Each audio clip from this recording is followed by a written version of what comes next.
Hello and welcome to Who Corner to Corner podcast. I'm one of your hosts, and my name is Jeff, and I'm joined as always by my other host, whose name is Paul. Yes, I got it right this time. Yes, there we go. There you did. Well done. And I mixed it up a little bit there because we'd got bored of doing the same intro on every episode, so slightly mixed it up there. But we've got another guest with us tonight. We're joined by Mr. Niel Bushnell, who is a man who has been involved with Doctor Who and various other things, as well as his own creations. So good evening, Neil. How are you? I'm very well, thanks. It's lovely to be here. Thanks for having me. Thank you very much for joining us. And I should say that you've been involved as a writer on things, haven't you?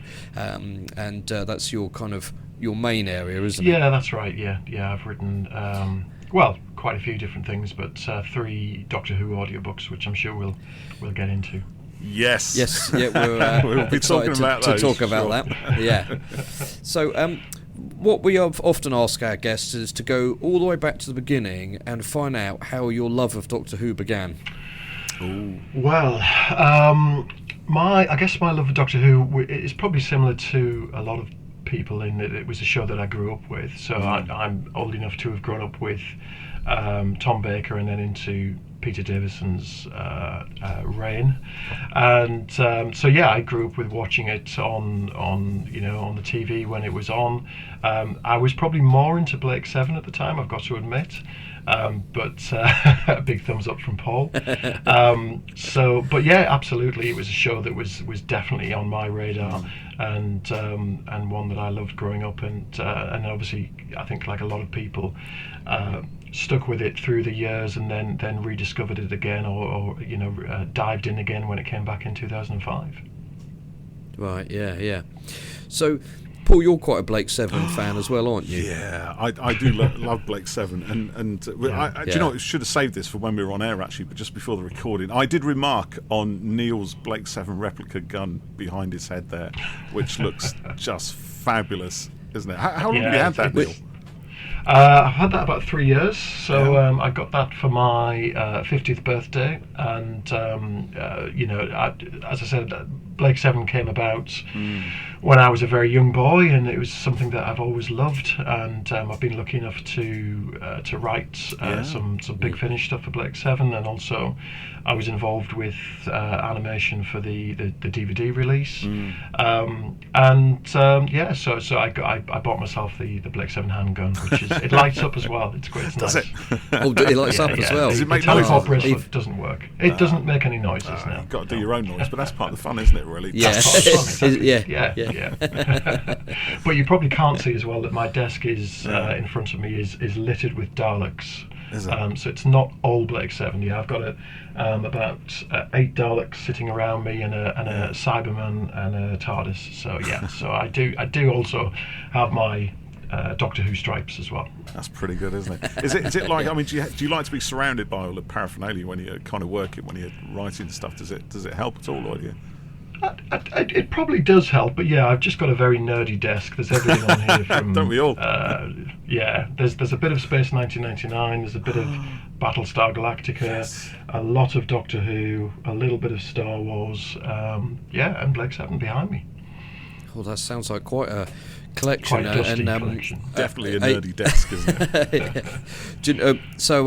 I've got various things at home as well. For I think for my birthday last year, my wife bought me a little packet of brushes that are designed for dusting things off, and some of them are good for Lego and some are good for figures and stuff, and she was like, "You're so sad, but this is what I've got you," and I was like, "This is amazing." I love it. I need more of it. Yeah, quite pleased with that. So I have a few things on my desk at work. I've got a 13th Doctor, and I've got some Avatar Lego that my kids got me, and a Captain Marvel, a bunch of Lego figures as well. You don't have a Paul, Blake Seven replica gun, though, do you, mate? I don't. Nor do I, do to not be honest. Have one of those. No. No, but I know what you'll be ordering when we finish chatting absolutely. tonight. Yeah, that's it. Absolutely. So, Neil, what was it about Blake Seven that kind of appealed to you more, but when you were younger than Doctor Who? Well, I guess I've always been a bit of a science fiction nerd, and it obviously came out around a similar time to Star Wars, and obviously Space 1999 just before that as well. I think it all kind of comes into the same melting pot, and it's not that I didn't enjoy Doctor Who. I certainly did, and I was buying Doctor Who weekly and that kind of thing, which is probably the peak of my merchandise spending with my pocket money at the time. And used to sit down to watch it, but I think even then I was aware there was a lot of it that I hadn't seen. Whereas with Blake 7, I came in on week one, from day one, exactly, and learned what that world was all about. So that felt very much more kind of my show to start with, and I think I've had to kind of educate myself about the Whoniverse, as we're now calling it. Official.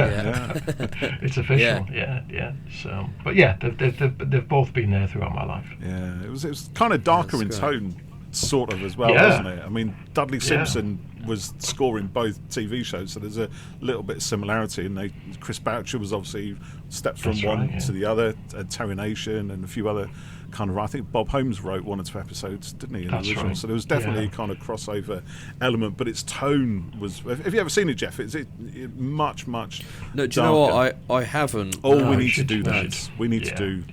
Jeff's first time we talked about it recently. Yeah. We talked about it on with someone else recently, didn't we? And I was thinking, I must see that. And sorry to bring this up again, Paul, but I am younger than you, so. Well, I think you're probably. But you're right about that kind of connective tissue with Doctor Who. It's kind of Doctor Who's grumpy younger brother who takes itself a bit more seriously, but then goes quite glitzy and quite camp later on as well. So, but there's so many, obviously, production-wise behind the scenes. There's so many people working on the same projects. Models, sound, music, writing, everything. It's definitely one to watch. I'd be surprised if I didn't enjoy it, to be honest. So would I. I'll have to be fair. I mean, we spoke to Mike Tucker, didn't we, a few weeks back? It was Mike Tucker, wasn't it? Yeah, I think it was him actually that you're referring to, and I made note because he did the Nosferatu in Doctor Who Dragonfire, which is Sablon Glitzer's spaceship. And I said to him, it struck me that looks very much like the prison ship London from episode 2 of Series 1 of Series A of Blake 7. And he says, yep, we were referencing it. That's exactly what it was. I'm like, yes, I can see these things.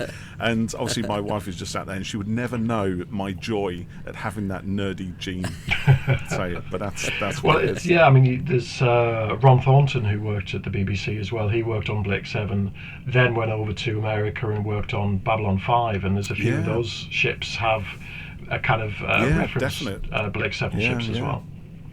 Yeah, Babylon 5. It's another good one. It's an American one, but again, it owes a lot. Its structure, its tone to Blake 7, and JMS is kind of. He's quite open about that, isn't he? He's never shied away from it. He's happy to share that reference. It's just come back, hasn't it? Is it an animation they've done? I watched it last weekend. Yeah, it's very good actually. It's worth a look if you haven't seen it. It's really good. Yeah. I know Straczynski through his work on the Thor series a few years ago, and which was very good, and he's just started Captain America as well, which has been really good. So that's I know him more for that stuff. Yeah, he is good. So Neil, let's talk a bit about your Doctor Who audios first, and then we're going to kind of ask a bit more about your other work as well. So, how did the audios come about? Because we'll talk a bit about each one, because you've got 3 on the go, haven't you? But so how did all that happen? Well, it actually came about because of Blake 7, weirdly enough. So, the process was quite long, but basically what happened was I pestered John Ainsworth, who is the producer of a lot of the Big Finish Blake 7 output, and so I pestered him for a long time to try and write something for Blake 7, and eventually he gave in and said yes, which was really nice. And as I was working on that, alongside that, John basically invited me to pitch some ideas to Doctor Who. So he was working for the you've got the Big Finish Doctor Who and then the BBC Audio Doctor Who. So which are they're quite different beasts. So obviously, Big Finish is an audio drama. Yes. The BBC Audio is more of an audio book, sort of narrated by a single person. And at that point I'd written 6-7 books, I think, some ranging from kind of children's fantasy to adult science fiction. And John had read one of them, and he said, well, why don't you pitch some ideas for Doctor Who to BBC Audio? So I sent in, I can't remember now, maybe 4 or 5 different ideas, just kind of, a paragraph of each one. And basically that evolved over time into the first audiobook, which is The Ashes of Eternity, which is a Ninth Doctor audio. Doctor, And what I hadn't realised at the time was it was the first Ninth Doctor audio that BBC Audio had done. So that was really nice to do that, and basically they've kind of grown from there. So I did that first one, they were pleased with that, and kind of I'd kind of kicked the door open at that point. So as I've finished each one, I've just kind of said, would you like some ideas? And so that's evolved into these 3 that I've done so far. That's brilliant. I didn't realise the Ninth Doctor one was his first one. I know the 13th Doctor is her first one. There's a precedent in any in any audio format, so which is exciting. So, tell us a little bit about The Ashes of Eternity, and for anyone listening who doesn't know what the synopsis of it is, and Now you're tasking me because it's been a while. Yeah, you probably wrote it a while ago. Yeah, it was quite a while ago. Yeah. So no, basically it's a Ninth Doctor and Rose story set in obviously that first series. So I was trying to capture that spirit of those certainly the very early adventures. I can't remember exactly which episode it's set between off the top of my head. Yeah, I'm just going to ask a question here because someone on Twitter wanted us to ask how difficult was it finding a spot where you could fit in an adventure, because the Nine and Rose adventures are almost there's because when Big Finish started and before it was revealed that Chris was going to have new companions and things before Rose, everyone was like, well, where's it going to fit? Is it going to be between this point and will Adam be there? And was that quite tricky working out? Yeah, it was. It was. I mean, obviously the first thing I did was went back and rewatched the entire series to get a feel for it anyway. But yeah, trying to find somewhere where it fitted. Probably if I had my notes up in front of me, my computer hadn't just crashed before this, I could tell you. But it's specifically between 2 particular episodes. I think it might have been World War III and whatever's next. I think it says on the CD anyway. Okay. So yeah, it's set between those 2, and it's meant to be. It's sort of a story about love and loss, really, set in Northumberland. So it's set in the wilds of Northumberland, and the idea is that the Doctor has inadvertently released this creature that was hibernating in the sun. So I'm probably slightly spoiling the story for anyone who hasn't heard it yet, but that's quite early on in the story. But basically he accidentally releases this creature, which then plummets down to Northumberland. And the Doctor investigates, and this creature's kind of possessing objects and people and burning them up as it's possessing them, really. So, and it's the Doctor and Rose, and they meet this artist character who's kind of a famous artist who's kind of retreated to Northumberland's because of she's lost somebody, and it's about them kind of trying to stop this creature from taking over and destroying the world, obviously. Of course, yeah. Naturally. That sounds really good. It's a good setup, isn't it? I like all that. So did you find it quite easy, kind of evoking the vibe of that series? There did it kind of come to you naturally, or did it take a few goes? I wouldn't say it came naturally, because it's kind of trying to write in Russell has a very he's a very good writer. I don't know if you know this or not, but he's a very good writer. I've heard whispers. Yes. So it's trying to write in his style, but it's trying to get those kind of those character quirks as well. Yeah. So it's once I'd rewatched those episodes all over again, and kind of some of them I watched more than once. Certainly the ones those first 4 or 5 I watched quite a few times.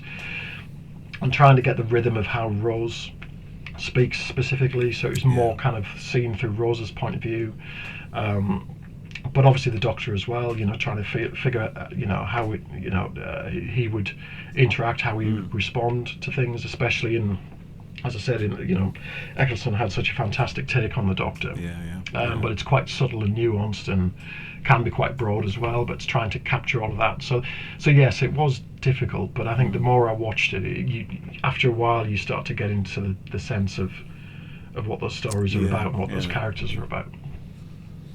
When you pitched your ideas, were you Doctor specific with them, or because we've talked before that you could have an idea and write it for a Doctor, and then it can sometimes kind of be up to the actor to then kind of bring their interpretation to it. But with what you're doing, obviously that's not happening. So did you kind of create something that was, like for the 12th Doctor one, was it a little bit darker because that was kind of the tone of that era and his Doctor? So how did you kind of pitch them? Whether like I said, was it Doctor specific or it was Doctor specific? Yeah. So I think each time I've pitched a range of classic Doctors and new Doctor Who Doctors.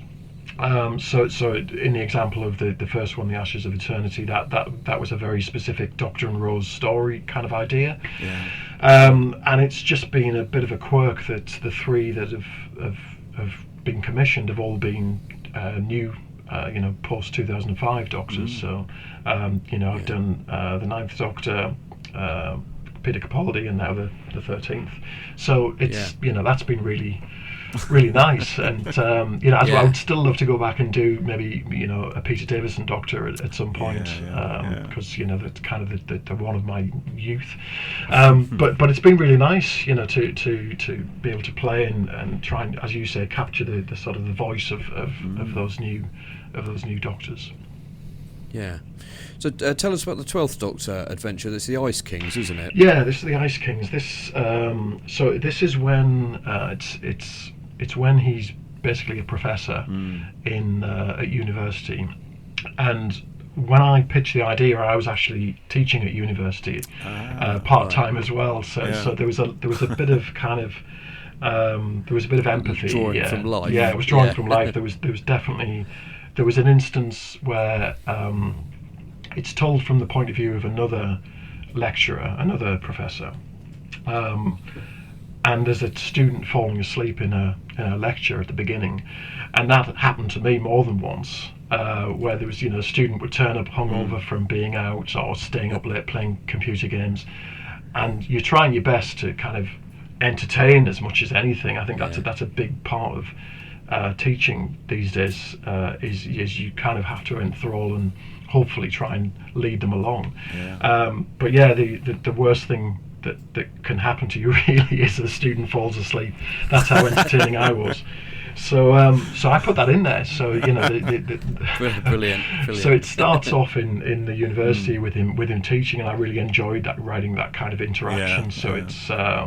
I can imagine 12 not liking that at all. Well, no. Yeah, he's basically, it starts off that the room, the lecture theatre, he's basically got the days wrong. He's wandered in there thinking she's in there, stolen his room, so he's quite affronted by it all. But immediately drawn along by, he sort of watches the end of a lecture and he sees this picture in a lecture, and there's a historical element to the story which is all about the ice trade. There was a guy called Frederick Tudor who made his fortune. He kind of made and lost, and made a fortune and lost a fortune again. But one of the things he did was taking ice to the Caribbean, and this is pre-refrigeration. So basically, he used to take it in these ships packed with straw and everything. Yeah, so I found it really interesting. I was trying to do a kind of classic historical figure Doctor Who story, and I thought this is a really interesting character, a really interesting piece of history that was very specific just for a very short period. You know, once refrigeration came in, it disappeared. And I thought, what would be really interesting if there was something in the ice, something in that frozen ice, and the Doctor saw that. So that's what in the lecture. He sees this image on the screen and thinks, "Oh, right, what's that?" And that takes him off on this adventure.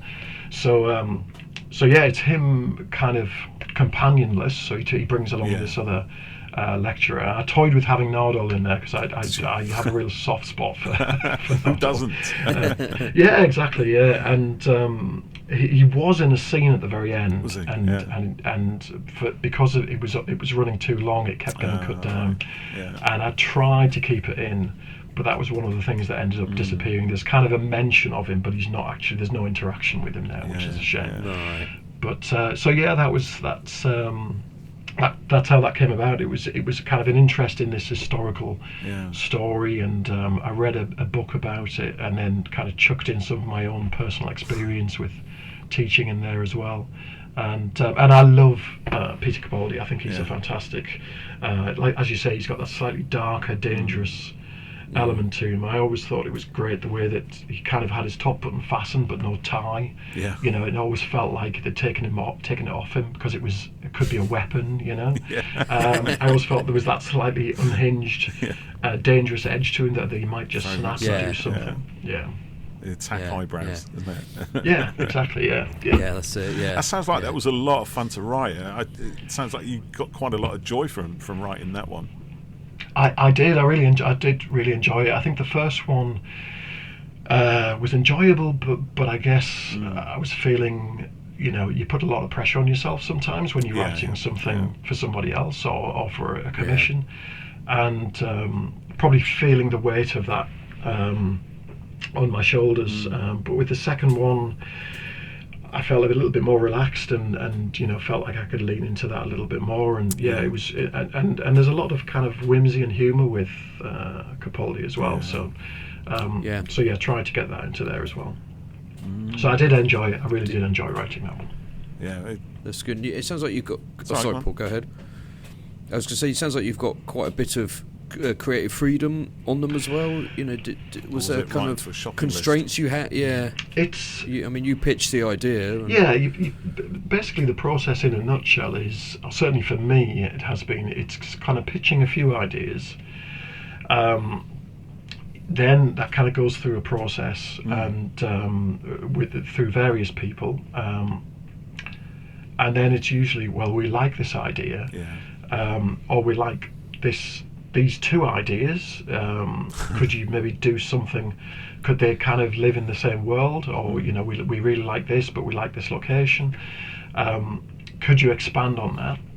So it's usually then taking that to something slightly longer.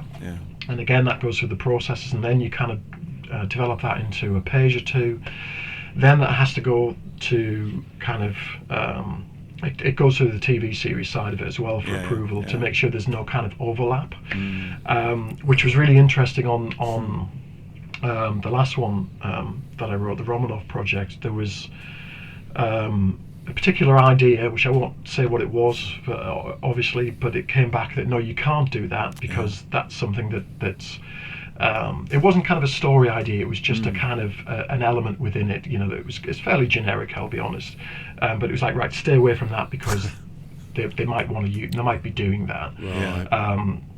So I'm going to be interested to see if that particular thing how is. That plays out. Yeah, exactly. Yeah. So there is this whole kind of process that you go through, which can take several months sometimes to go through. And then you get the kind of the green light, and then it's usually, you know, I'll write the first draft. I'll get it to a point where I'm happy with it, and obviously I've got a deadline to work to. Then I'll send it to John, and he'll come back with some notes, do an edit of that. Then it goes up to his boss, and it works like that. It kind of goes through a process. So but they usually are quite.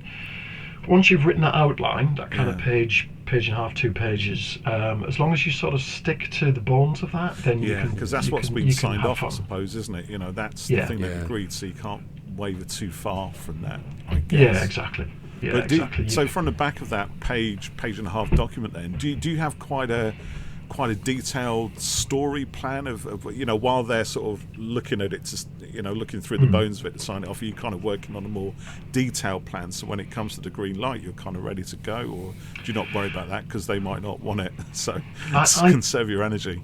Well, there's an element of that, absolutely. I normally have a little bit more, but yeah, I mean, I've gone down the whole route of getting quite close with something, and then it not happening. Yeah, so there was one in particular that I really wanted to do a Bernard Cribbins story, like a standalone Bernard Cribbins story. Yeah. And again, this went quite far down the line to that kind of 2-page thing. And then it was before this Russell was announced as coming back and everything else, and then they said no, you can't do that, because they obviously had plans for Bernard, bless him, and so that idea kind of got put to one side. So I do some kind of certainly some thinking about it and some other notes, but I don't go too far beyond that until I've got the green light, just purely because a lot of it can disappear. Yeah, and you don't want to put lots of time in and then they say actually we're not going ahead with it. So it's kind of it's a balancing act, isn't it, in some ways, to be prepped enough that when they say yes you can go for it with a goal in sight, and if they say no, and it slows down, you haven't spent 2 days right, and getting halfway through the script. I mean, I usually know, kind of from that 2-page document, I kind of usually know what the kind of the hook is at the beginning, what and I break it down into Act 1, Act 2, Act 3, etc. And I always have usually a good clear idea of the end, and I normally kind of block it out, and I know kind of where there's kind of a midpoint cliffhanger and various kind of key moments. So there's an element of structure that's there, but as soon as I get the go ahead, then I will flesh that out more, and I usually break that down into. Certainly, when the first one I did, I broke it down into chapters.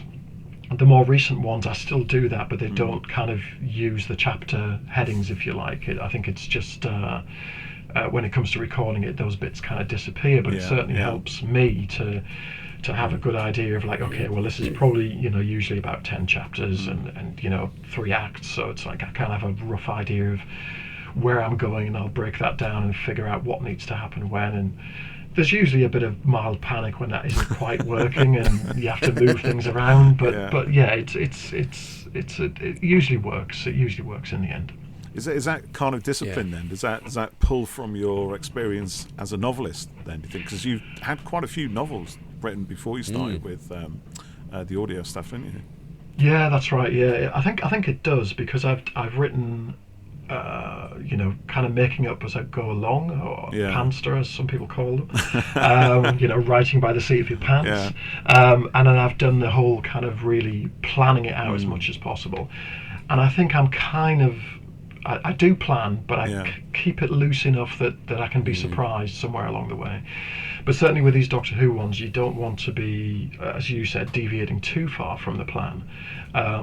If something came up like that, I would just contact them and say, look, I think this is a much better idea, can we do this, and run it by them.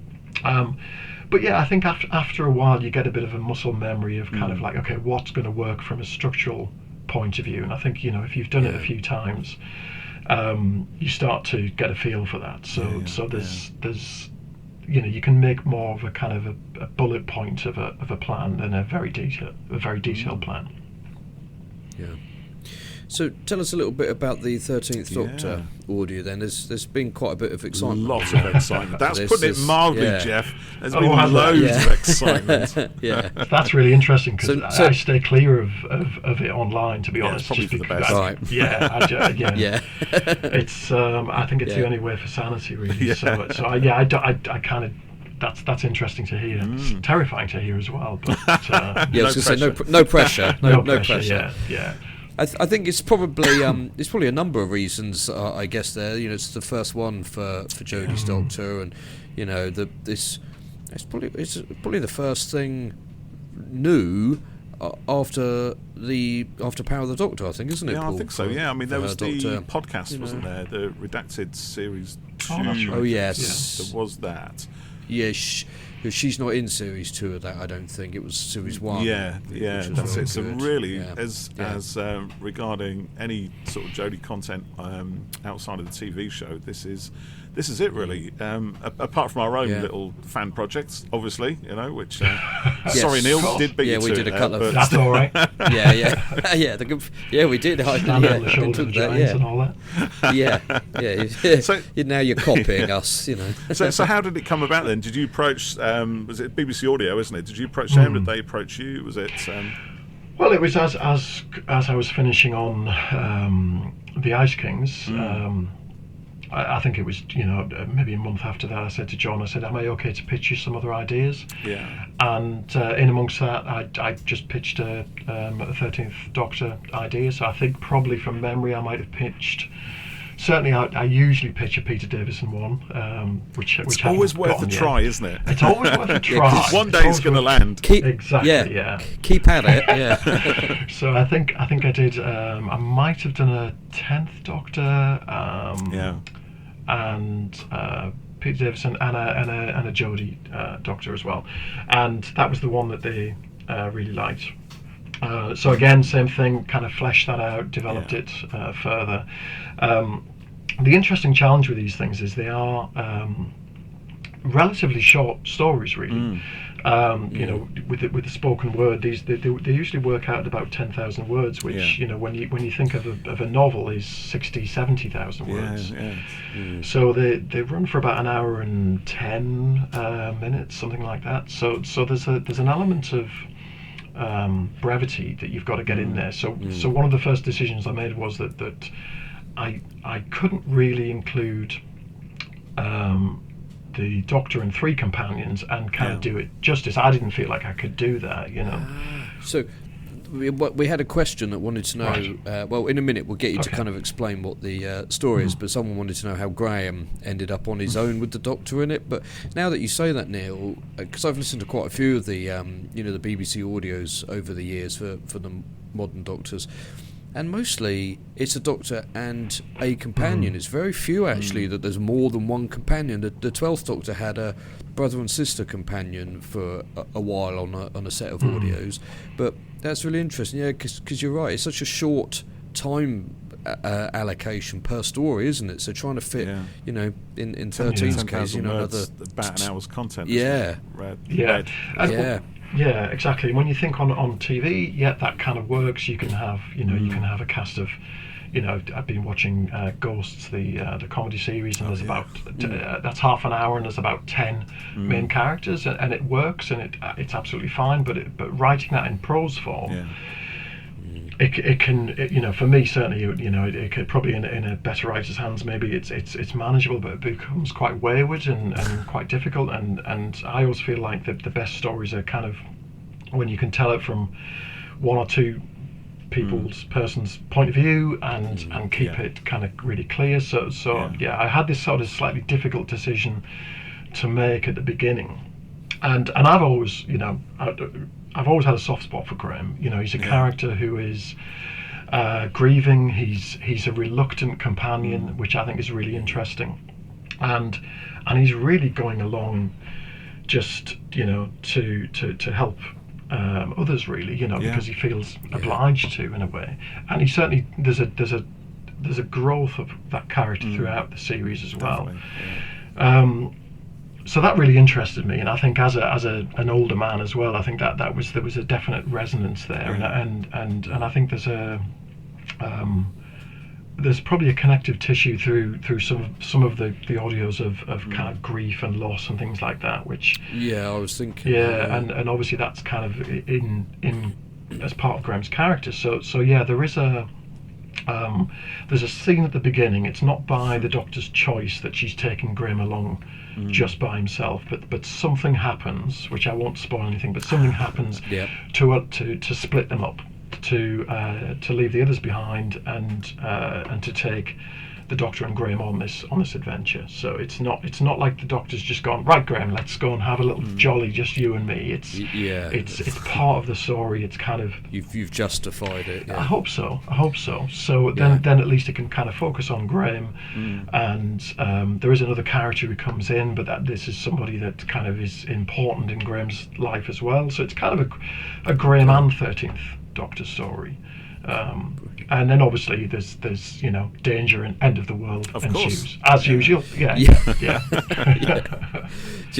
I'd love to see a story where any Doctor and companions just go to the park, have some candy floss, go on the slides, nothing happens, they just have a great day. It's never going to happen, probably Jeff, be only me that would like that. It's going to be something. But talk about experimental for the show, though, hey?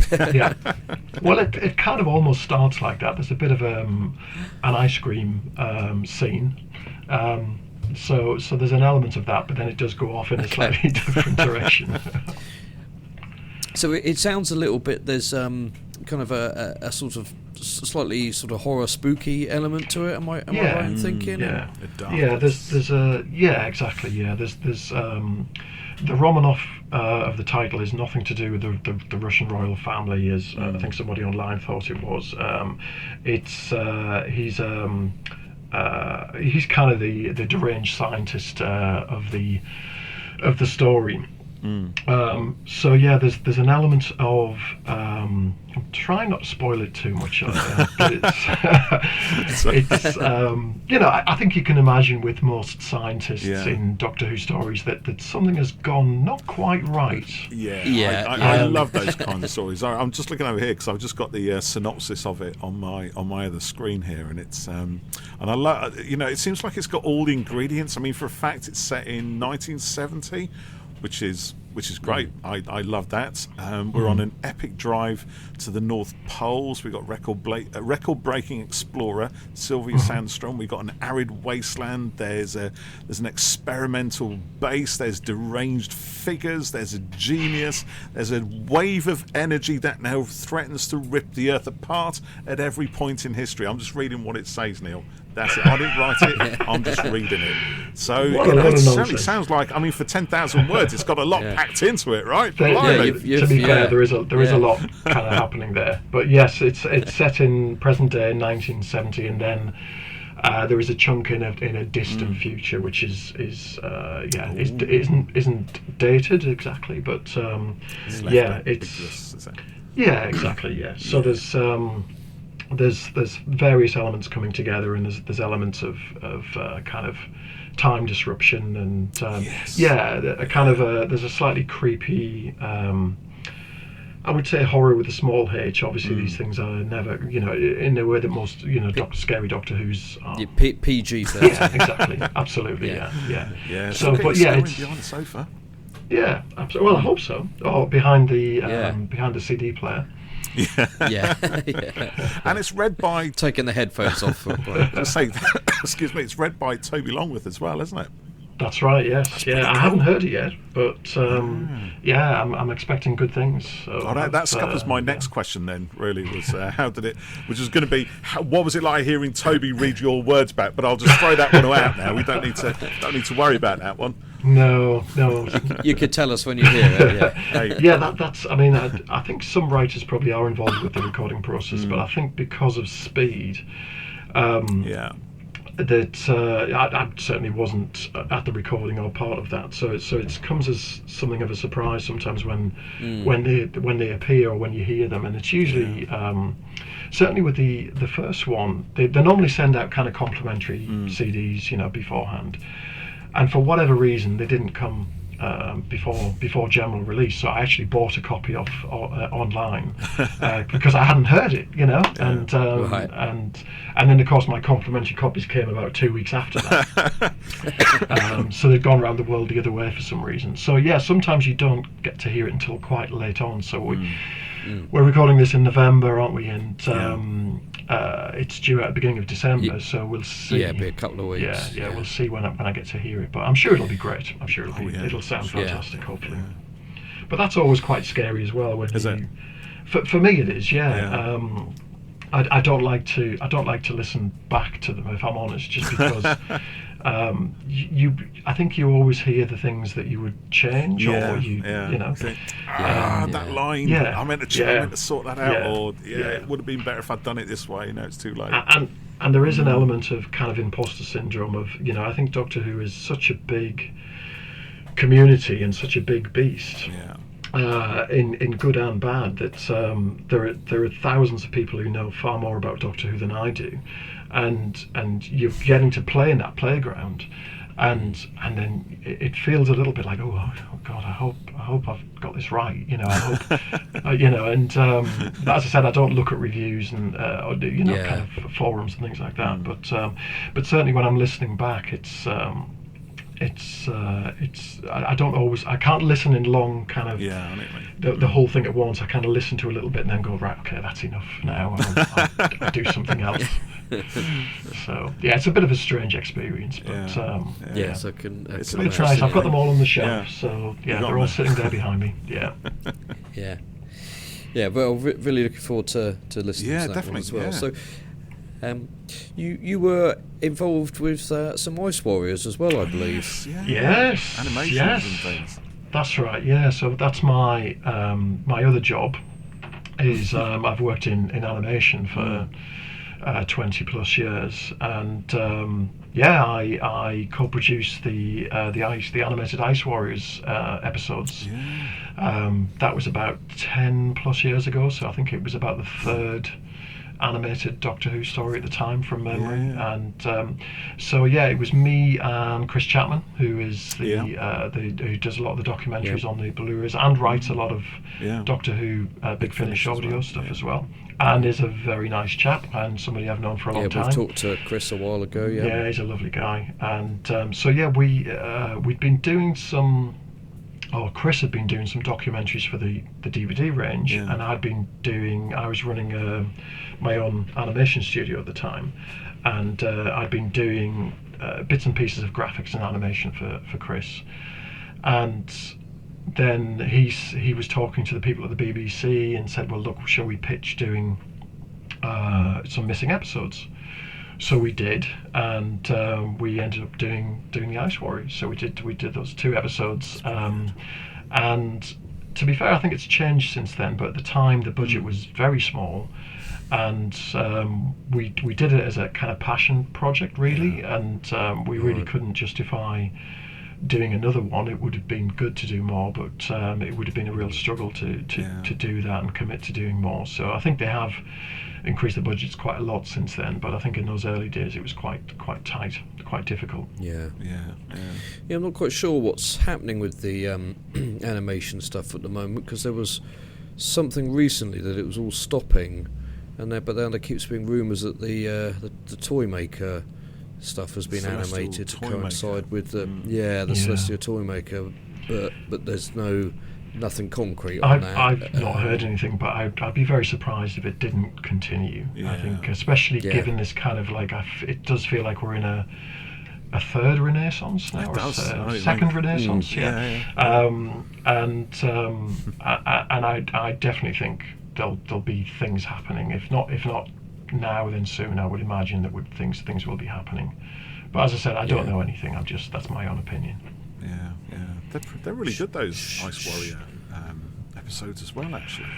I think they're a bit Marmite for a lot of people. Some people really like them, some people don't, and that's okay. That's fine. Do you mean the nature of animation itself in Doctor Who, or do you mean those specific episodes? Those specific ones, basically, we approached it with a slightly kind of historian hat on, in that we wanted to try and make something as authentic as we could, so as in using similar kind of cameras, positions, and cutting and editing as the original, trying to stay as faithful to it, keeping it black and white and 4:3. Which I think is quite fair, really, with what you're doing there. Well, specifically in the Ice Warriors, because obviously some of the episodes still exist, don't they? So for me, it's like, and this is one of the reasons I liked him, because obviously there is a shift in going from the video film to to the animation, but stylistically it's there's not much in it. It's more of a kind of step on a curb rather than jump off a cliff kind of difference. You know there's a little bump there, but it's a nice, pleasant bump. It's not, and it takes you through till then you go back to the film. I think Warriors, and The Web of Fear, which has a very specific style. And because it's only episode 3, isn't it?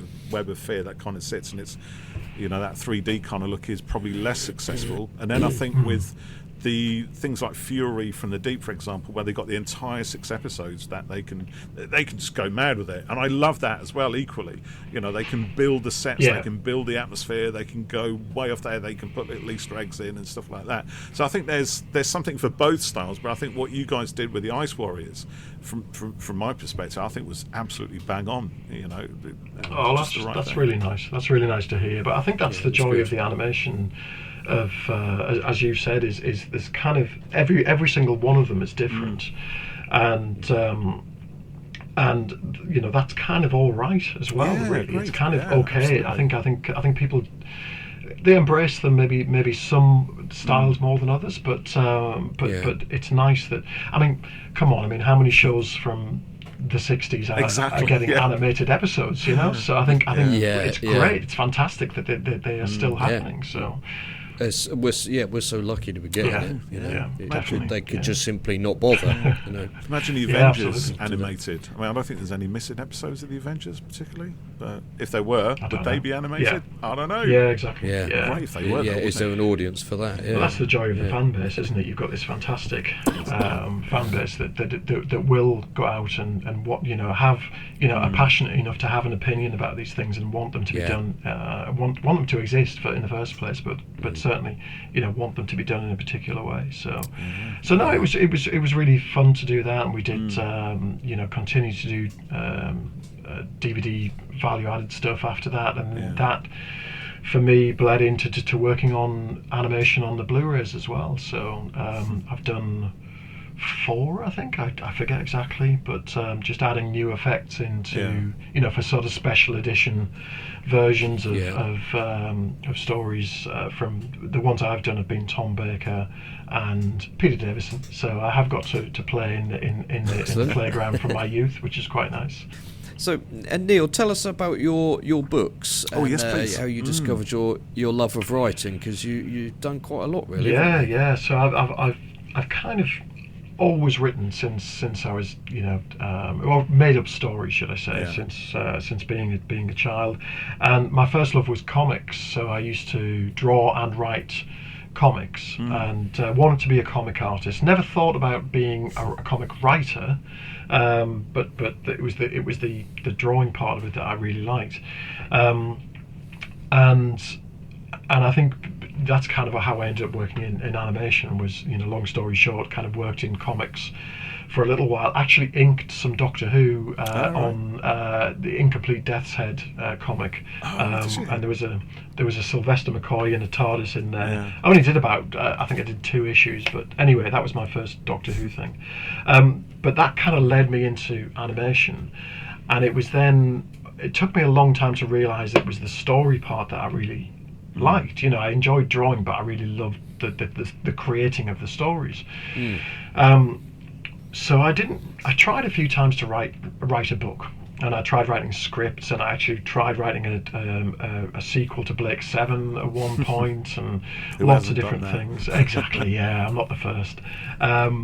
And eventually I did actually manage to write a children's fantasy book, which I put into a writing awards, the Northern Writers Awards, and it won an award, and that managed to get the interest of an agent, and then that agent got me a book deal. So I was really lucky, right place, right time. So I wrote 2 children's books, and then so that was Sorrowline, wasn't it? That was Sorrowline, yeah, Sorrowline and Timesmith, yeah. So there was a 3rd book that I wanted to write, but unfortunately, so far that hasn't happened. But hopefully, one day that might happen. Fingers crossed. So yeah, fingers crossed, exactly, yeah.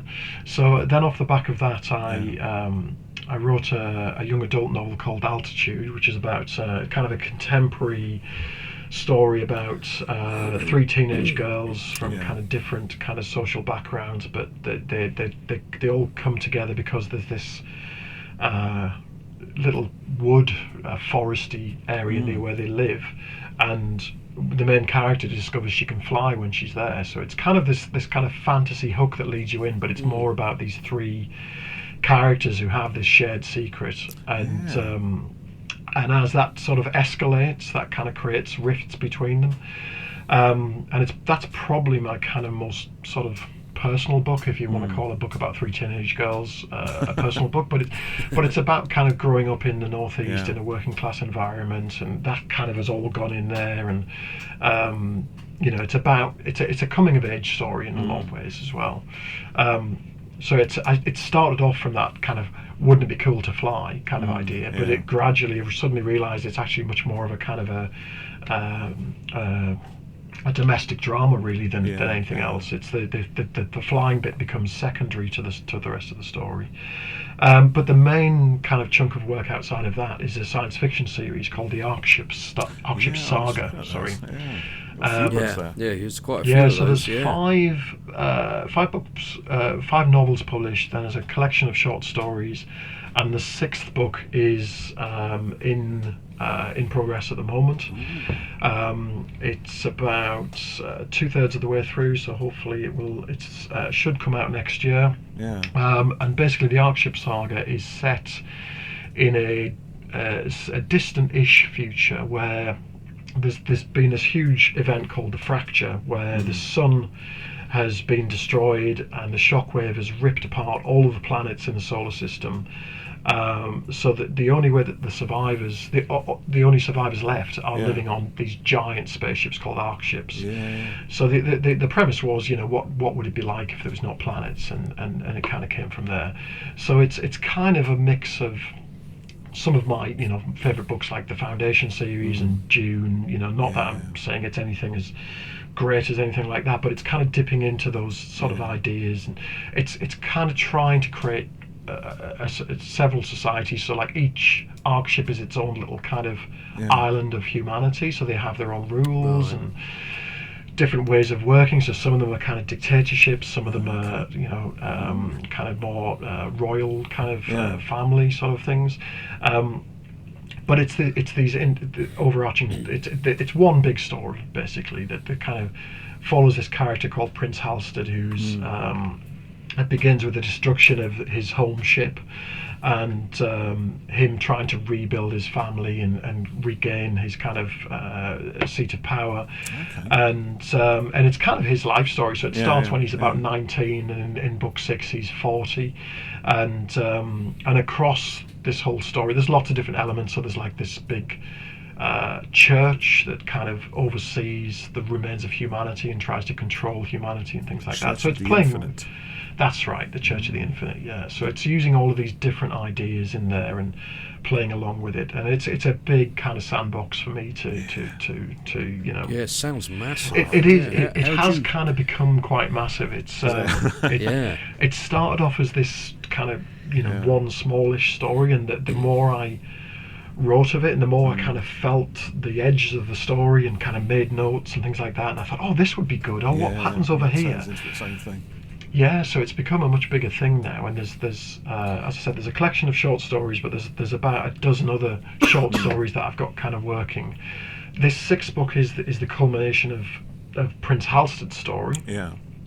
But then there's 3 prequel books, if I ever get round to writing them. Then there's a continuation of sets a few hundred years. Well, not a few hundred years. Probably about 100 years after the book 6, which is kind of is kind of there's a new empire sort of appeared. There's been a reformation of humanity, and so there's a whole other. If I ever get round to it, if I live long enough, there's a whole other chunk of story that I want to tell as well.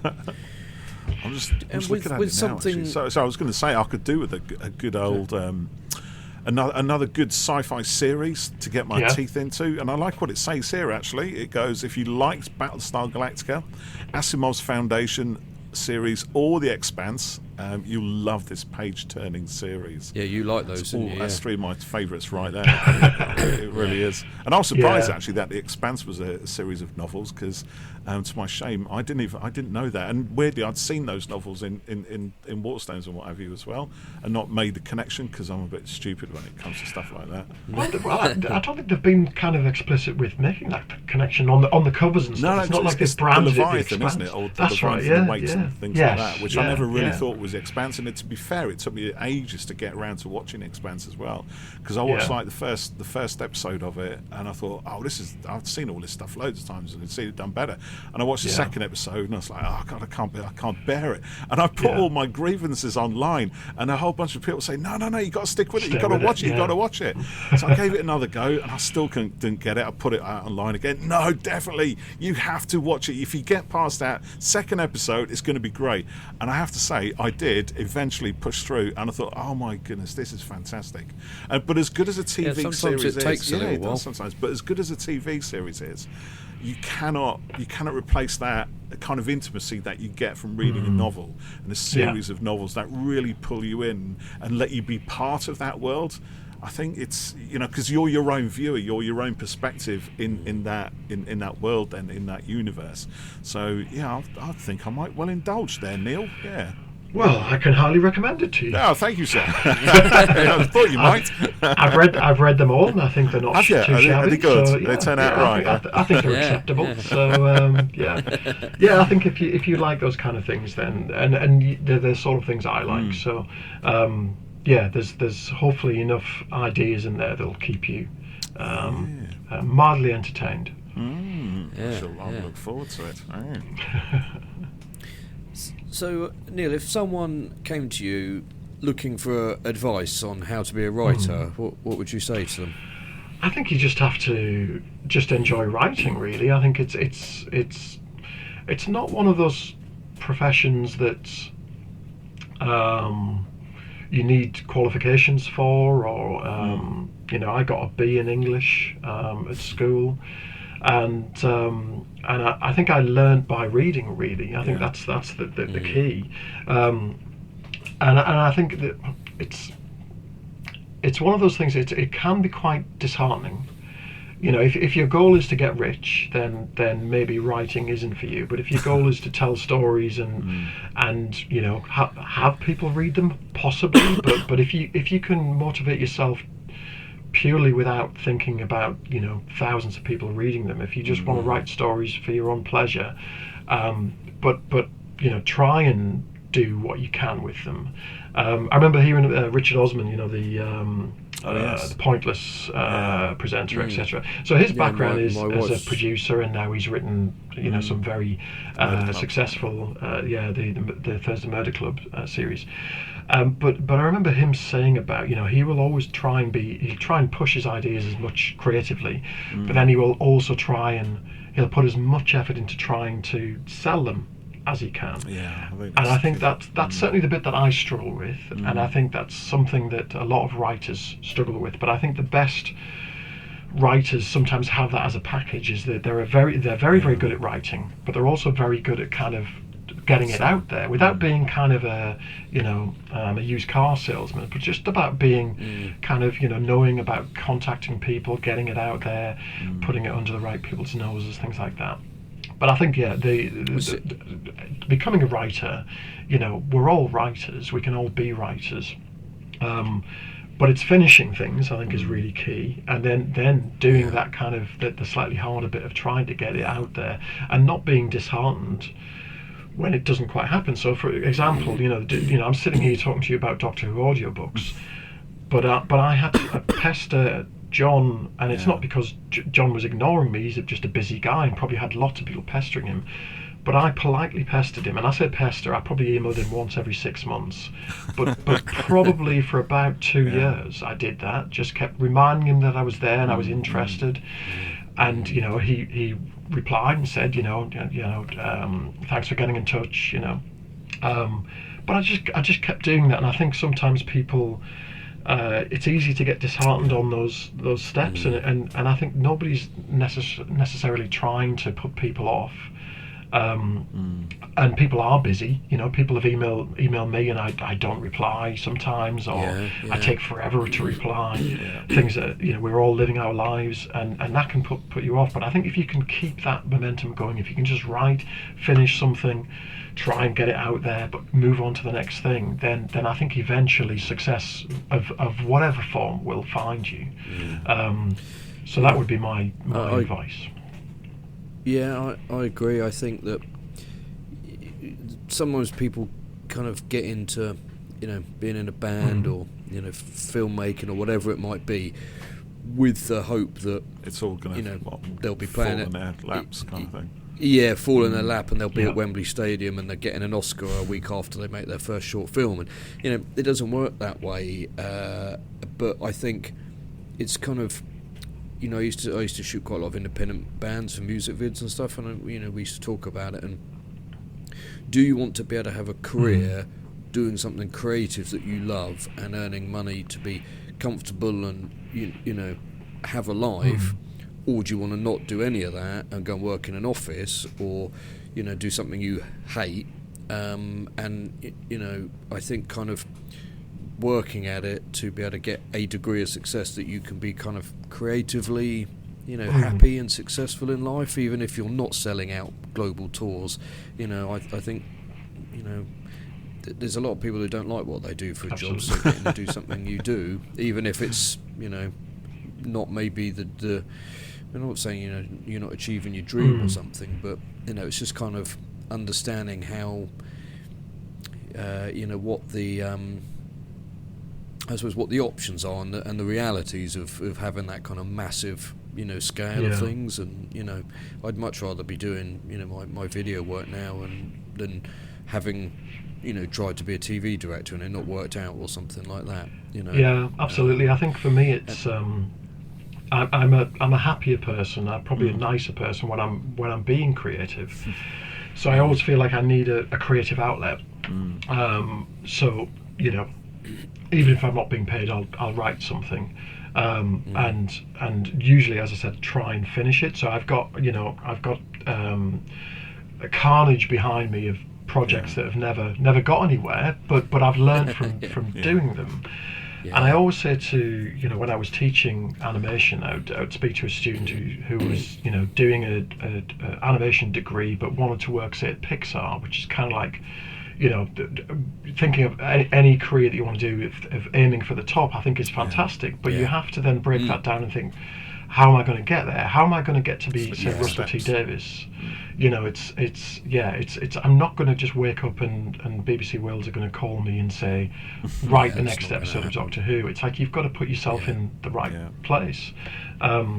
I was chatting to Joy Wilkinson, who was I met her at the BFI event that I mentioned, and I was chatting to her, and she's just written and I think directed her own feature film.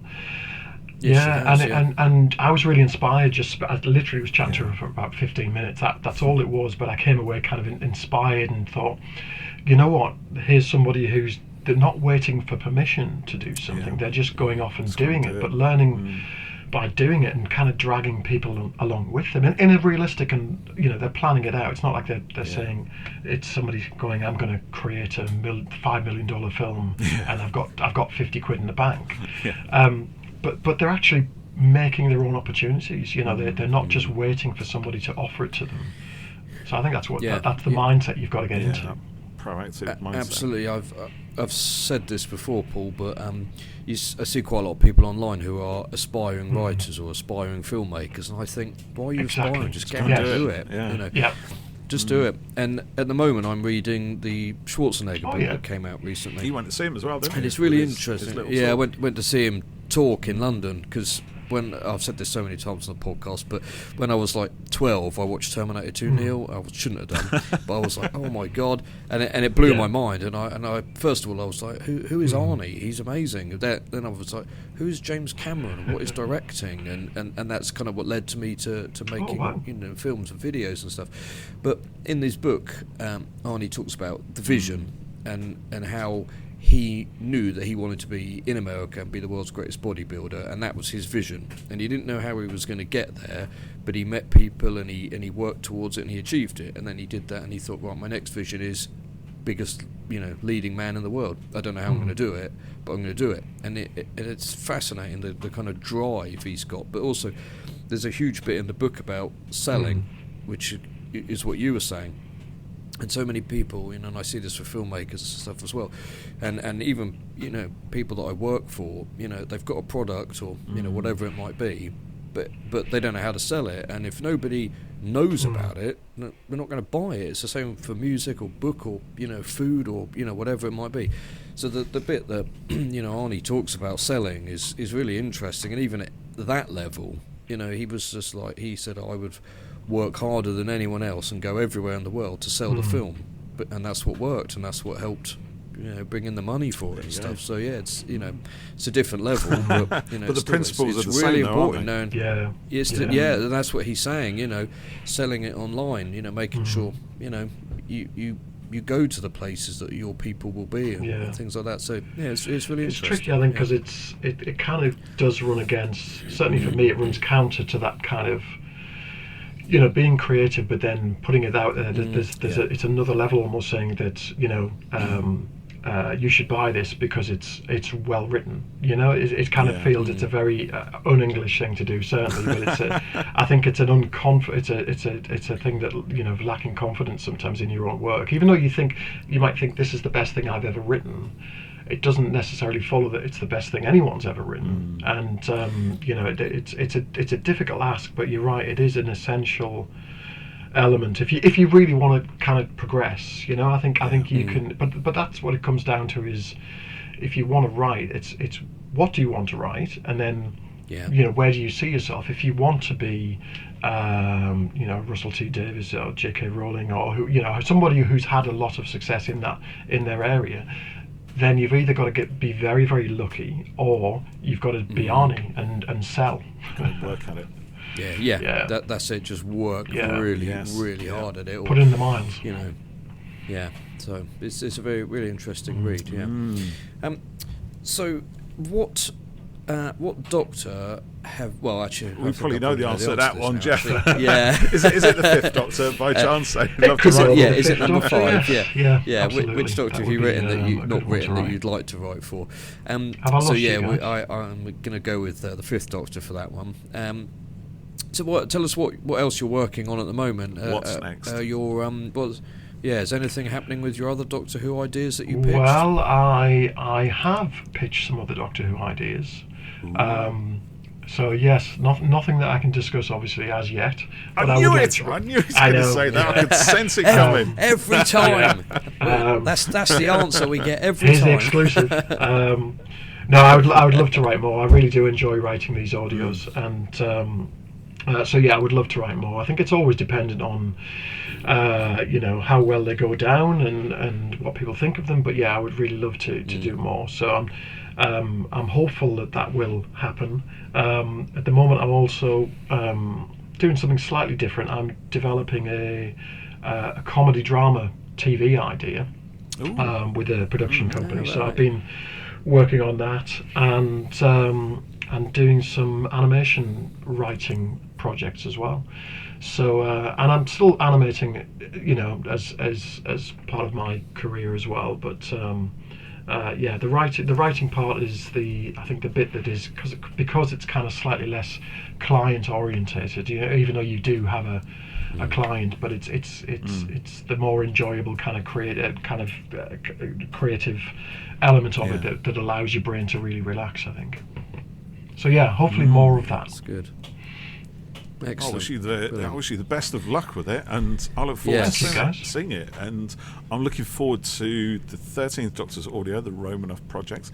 I'm looking forward to getting stuck into the Arkship prophecy, not just the Arkship prophecy. There's all of them as well, isn't it? That's book 5 out of I've got at least 5 books, and there's 6th one on the way. So that's brilliant. That's just what I want. That's fantastic, Neil. Before you go, sir, because I think we're pretty much out of our questions now, but before you go, would you indulge us in a little game that we like to play with our very special guests?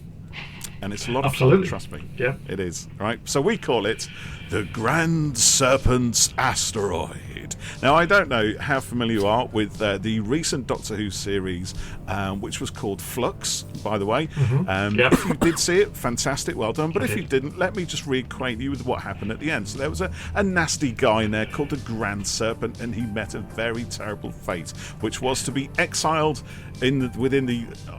exiled on a lonely asteroid floating forever in the cold depths of space. Absolutely it was terrible. Cruel. Yeah. It was dreadful to confine somebody to that kind of infinity, that sort of introspective contemplation for eternity.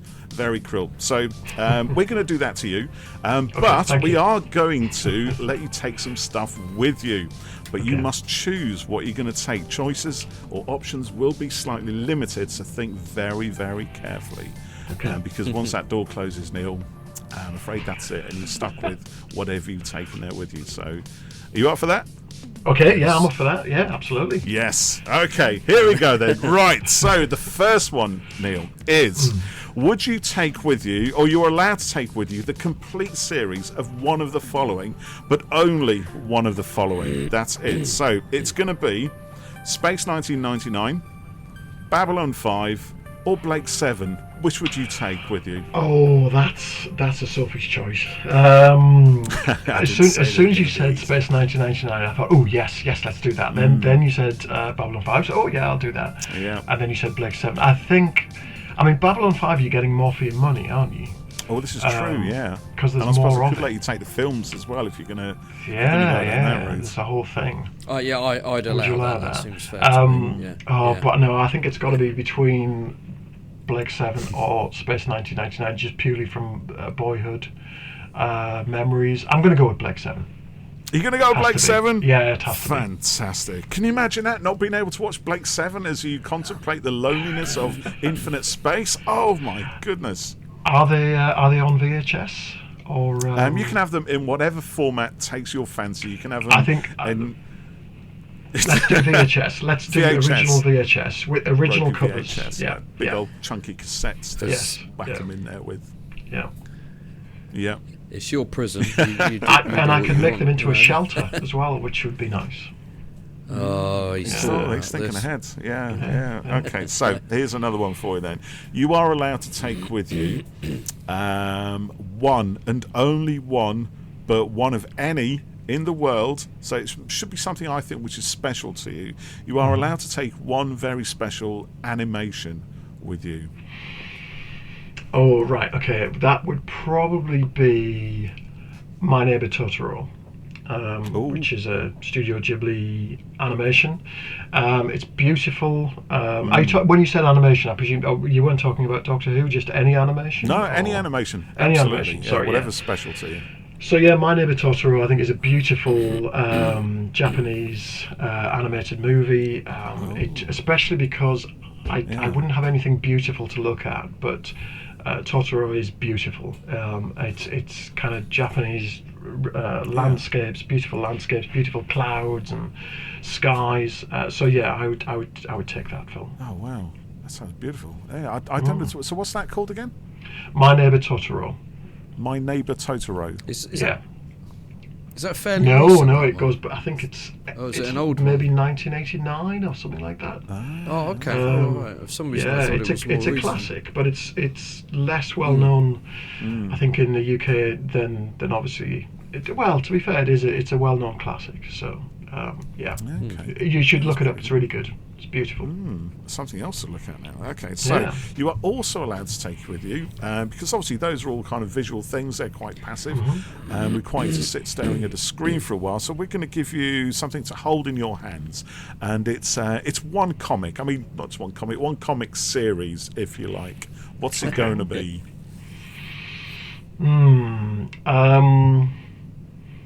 It would have to be right. Okay, if it's one story, it's probably going to be V for Vendetta. But if I can be cheeky and have one comic series, then it would be Could we go 2000 AD? Can we? Is that yes, too absolutely. cheeky? If 2000 AD is your choice, you can have all of them. Definitely. Oh, there we go. Perfect. I'm quite happy. I'm sat there on a pile of Blake 7 VHS tapes, reading copies of 2000 AD. I'm a happy man. This sounds like heaven. Never mind prison for eternity. This sounds like absolute heaven. Yeah. Okay, so just a couple more then. So you are also allowed to take with you one sci-fi film and one fantasy film. I'll tell you what, let's throw in a horror film as well. There's one sci-fi, one fantasy, one horror film. What are your three choices? Well, sci-fi would probably have to be, again, from kind of childhood reminiscing, probably Star Wars. Just because it's Star Wars. Any particular Star Wars? If we were going to have to limit it, where would you? I think I'd have to go with A New Hope. Just go with classic. Go with the original. Fantasy. I'm really loving Dark Crystal at the moment. I've rewatched it not that long ago, and I love the world building Jim Henson did in the Dark Crystal. I'd love to write some Dark Crystal actually. But yeah, so I'd probably take the Dark Crystal. And in horror, right, I could be a bit cheeky here and say Alien, couldn't I? But that's kind of sci-fi. I would allow. Would you allow I that? think Okay. it is. If I was going to be purist though, I'd probably go The Omen. I think The Omen is a really good horror film. Both good choices. Yeah. Whether it's Alien or The Omen. Yeah. I think Let's go with The Alien, Omen was the Omen was the thing that got me kind of interested in the Bible. Oh really? Yeah. That's an interesting inroad. I know, yeah. It's kind of, the Book of Revelation. What do you mean it's real? Yeah, it's in the Bible, man. What? Let me have a read of that. I love the film. I want to read the novelisation now. Exactly. That's it. I was a bit disturbed when I was younger in that way. Okay, and then finally, to enjoy more pastorally, I suppose, we can let you take one musical album or one musical piece of work, something which you can sit there and listen to as you recline upon your lonely asteroid, looking at the infinite stars and faint gases there lies within, beyond, about something. Well, I think this is totally unscripted, by the way. I'm just making this shit up. You're doing a good job of it, though. Yeah. I think just to keep in the theme of sci-fi nostalgia, I'll go with Jeff Wayne's War of the Worlds double album. I think that would be that's another childhood joy of mine, and I think playing that again, we'll have it on vinyl with the actual the gatefold booklet. Oh, I've got that downstairs. I should have brought it up, shouldn't I? I've got the big thing with the illustrations, the paintings in it, everything. Brilliant. So when I get bored of reading, 70s and 80s 2000 AD and watching 70s and 80s Blake 7, I can listen to Jeff Wayne's War of the Worlds. Yeah. Bum, ba-dum, bum. That'd be brilliant. That would be the perfect thing, wouldn't it? As you stare out upon the cosmos. Absolutely. And its infinite depths. That would just be kind of scary as well, though, in a way. Yeah, it is. It's quite creepy. You'd get a bit worried if you were listening to that. Yes, indeed. And you see a little light start moving towards you. Green flashes. That's what you want to look out for. Absolutely. Fantastic. Niel Bushnell, it has been an absolute pleasure talking to you tonight. Thank you so much. It's been great fun. Thank you very much. I kind of feel like we could literally just grab some beers and talk nostalgic TV. And I've got a glass of wine here, so cheers. Yeah, I noticed that. Yeah, I don't have a glass of wine, but I wish you the joy of it on your eternal asteroid. So thank you. Yeah, it's the only one you'll have. Yeah. Thanks, guys. I appreciate it. It's going to last a long time. I hope you can sit on a glass. Yeah. It's been an absolute pleasure, Neil. Thank you so much for giving up your time this evening. Neil. And I wish you the very best of joy with all the things that you're working on. I'm looking forward to seeing all this stuff coming out, and I can't wait to get my teeth into that novel series. Yes. Thank you. I appreciate it. It's been really, really nice to chat to you both. Thank you. Brilliant. Thank you very much. Great. Join us again, listeners, and thank you. Hold on, let me just do that bit again. You have to edit that, Jeff. Okay. And to all our listeners, thank you very much as always for checking us out. We are Who Corner to Corner for those of you who are new to join us, and we do try and do as much stuff as we can. We talk to fabulous people such as Neil here, and we do episode reviews, and we do our own little audio dramas, don't we, Jeff? We started doing that as well. God bless us. Started doing that. And of course we watch the TV show and make lots of lovely comments upon it as well. And we talk to other fans. Yes. What more could you want from a podcast? Free stuff. Yeah, we're getting to that. Anyway, join us next time, listeners. It's been a real delight having you here with us, and we'll see you next time. Goodbye for now. See you soon. Bye.